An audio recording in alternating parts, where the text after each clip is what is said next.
امروز قصد داریم در مورد یکی از مشکلات خاصی که باعث خرابی کمپرسورها میشه با همدیگه صحبت بکنیم.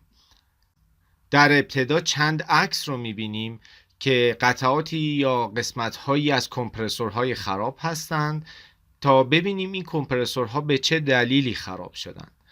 کمپرسورهای هرمتیکی رو که مشاهده میکنید، کمپرسوری که در وسط قرار داره، قسمت روتور، قسمت آلومینیومی دچار خوردگی شده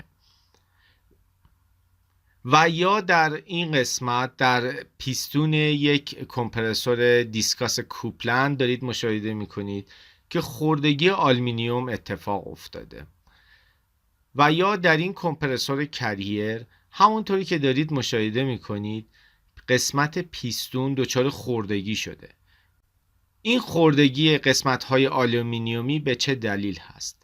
وقتی که کارتر این کمپرسور رو باز می‌کنیم، روغن به شکل قیر در اومده.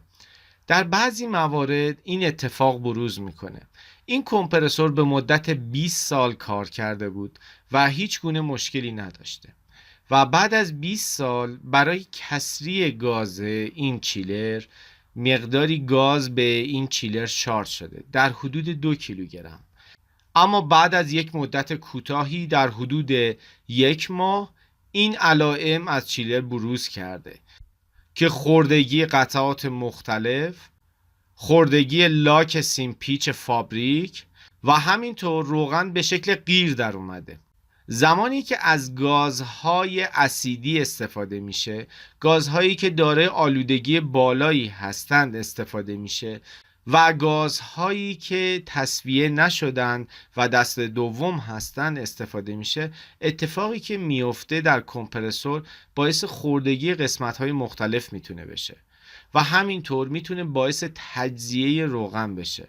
در کمپرسورهایی که به کارگاه گروه مهندسی مهراسپند فرستاده میشن، متاسفانه یکی از دلایلی که در حال شایع شدن هست مشاهده میکنیم که تو این کمپرسورها این اتفاقات بروز کرده. پس بایستی در هنگام شارژ گاز، شارژ روغن دقت بسیار زیادی بشه. نوع گازی که استفاده میشه و نوع روغنی که استفاده میشه چی هست و چه مارکی هستند و آیا از خلوص اونها اطمینان داریم یا نه، تا باعث صرف هزینه‌های بسیار زیادی نشه.